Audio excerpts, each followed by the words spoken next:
Chers passionnés de sport automobile, j'espère que vous allez bien. Bienvenue sur Radio by Team, votre journal hebdomadaire sur l'actualité du sport automobile, à retrouver tous les jeudis à 6h du matin sur YouTube et un podcast sur YouTube Musique. Aujourd'hui, au programme de la Formule 1. Et oui, comme vous le savez, la Formule 1 revient avec le Grand Prix du Canada ce week-end. Donc évidemment, on se fera une petite preview pour ce Grand Prix du Canada. Et puis pour ceux qui ne connaissent pas le circuit du Canada, je vous en toucherai deux mots. Et puis en parlant de Formule 1, on parlera des rumeurs concernant Esteban Ocon.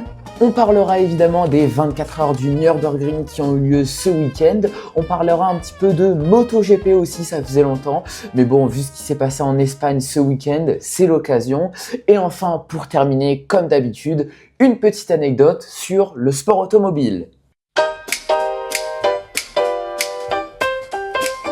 La Formule 1 revient cette semaine, oui mesdames et messieurs, sur le circuit Gilles Villeneuve à Montréal, 3 semaines après le Grand Prix de Miami. Le circuit Gilles Villeneuve est situé au parc de Jean Drapeau sur l'île Notre-Dame, au milieu du fleuve de Saint-Laurent à Montréal. Il porte son nom depuis 1982 en l'honneur du pilote canadien Gilles Villeneuve, le père de Jacques Villeneuve, décédé sur ce circuit. Circuit qui fait 4 km 3 avec 14 virages et le record de la piste est détenu par un certain Sébastien Vettel en 2019 en 1 minute 10 et 240 secondes. Alors faisons un petit point sur les horaires si vous le voulez bien. Le vendredi, heure locale en France, à 18h30, il y aura les essais libres 1, suivi à 22h30 des qualifications sprint.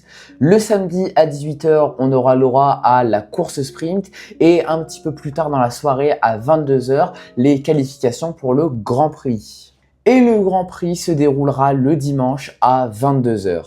Je vous rappelle évidemment que c'est une Mercedes qui s'est imposée l'année dernière, celle de George Russell, devant Andrea Chini-Antonelli, 3e du Grand Prix, qui avait signé son premier podium en Formule 1. Important de le souligner.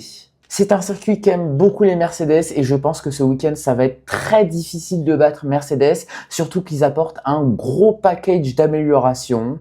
En parlant de Formule 1, j'aimerais qu'on parle un petit peu des rumeurs autour d'Esteban Ocon. Il y a eu de nouvelles interrogations autour de l'avenir d'Esteban Ocon chez Haas en Formule 1 après les déclarations de la journaliste brésilienne Juliana Serrazoli qui a affirmé que le Français pourrait même ne pas terminer la saison 2026. À l'intérieur du paddock, beaucoup considèrent désormais Birman comme le véritable pilote de référence de chez Haas. Alors plusieurs rumeurs évoquent déjà d'éventuels remplaçants potentiels pour l'avenir. Yuki Tsunoda a récemment été associé à Haas, tandis que le pilote alpine Jack Doohan restait lié à certaines opportunités soutenues par Toyota.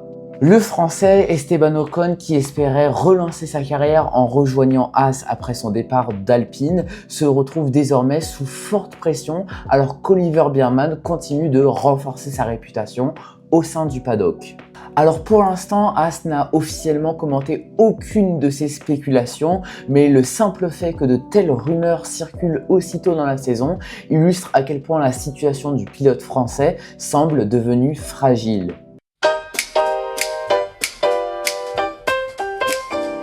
Les 24 heures du Nürburgring ont eu lieu ce week-end et quelle course! Quelle course on a eu, franchement c'était incroyable. Pour la première fois depuis 2016, Mercedes a remporté les 24 heures du Nürburgring grâce à l'AMG GT3 numéro 80. La numéro 3, celle de Max Verstappen qui menait l'épreuve, a été victime d'un problème mécanique à 3 heures de l'arrivée.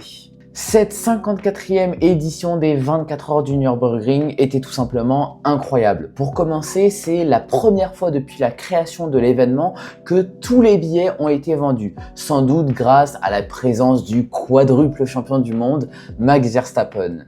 Et surtout qu'on a eu un combat au sommet, Max Verstappen contre Kevin Estre. Porsche contre Mercedes qui malheureusement s'est terminé mal pour les deux. Kevin Estre a glissé sur une plaque d'huile et a terminé en tête à queue dans un mur. Dans la nuit malheureusement, 2 autres Porsche partiront à la faute tentant de doubler un retardataire. Quant à Max Verstappen, lui, à 3 heures de l'arrivée, lors du relais de son coéquipier Daniel Juncadella, la voiture a d'abord eu des problèmes d'ABS, puis a connu un problème d'arbre de transmission qui a causé des problèmes sur la suspension arrière droite. Malheureusement, les deux hommes qui se battaient pour la victoire n'ont donc pas vu l'arrivée de cette course, mais on a eu quand même un super spectacle. Comment ne pas parler de cette mythique Dacia Logan qui a enchaîné sa 6e participation mais qui n'a malheureusement pas pu terminer la course après que la roue avant gauche est lâchée. Bref, vous l'avez compris, c'était une édition incroyable avec 161 voitures au départ, un record. Bon, c'est vrai que j'en ai pas l'habitude, mais aujourd'hui, on va parler de MotoGP. Et oui, ce week-end, il y avait le Grand Prix d'Espagne en MotoGP et ce Grand Prix en Catalogne a viré au cauchemar. Deux pilotes victimes d'un accident grave, Alex Marquez et Johann Zarco transportés à l'hôpital, le vainqueur incapable de soulever son trophée. Après ces accidents, après un drapeau rouge, plusieurs pilotes ne voulaient pas reprendre la course et pourtant, la course a repris alors qu'il est marqué dans le règlement qu'une course ne peut pas avoir lieu si l'hélicoptère de secours n'est pas disponible. Je pense qu'en MotoGP, il y a un vrai problème de sécurité. En Formule 1, par exemple, la GPDA réunit tous les pilotes tous les vendredis pour discuter de sécurité. Francesco Bagnaia a dit que seulement 3 pilotes en MotoGP participaient à ces réunions. La moto est dangereuse et ça ne va pas s'arranger puisqu'il prévoirait d'organiser des grands prix en ville comme à Adélaïde ou à Miami. Des grands prix en ville, c'est tout ce qu'il y a de plus dangereux pour la MotoGP.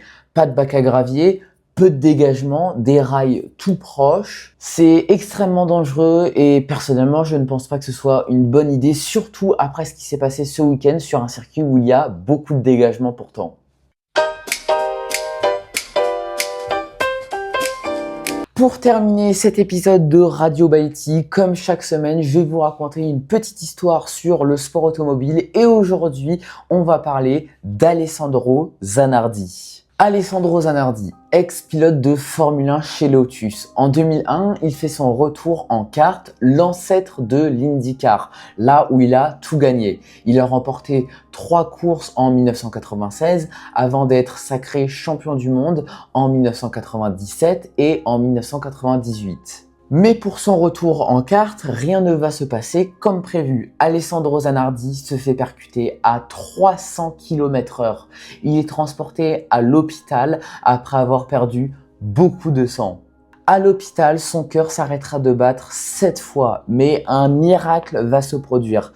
Alessandro Zanardi va survivre. Il sort de l'hôpital avec ses 2 jambes en moins et Alessandro Zanardi va décider de reprendre la piste. Pas la piste automobile, mais la piste du cyclisme. Il commence à faire du paracyclisme. Il s'entraîne jour et nuit pour qu'à Londres puis à Rio, il devienne champion olympique. Cette histoire pourrait valoir une vidéo entière et franchement j'ai trouvé que c'était super beau de vous raconter ça. Donc dites-moi ce que vous en avez pensé en commentaire.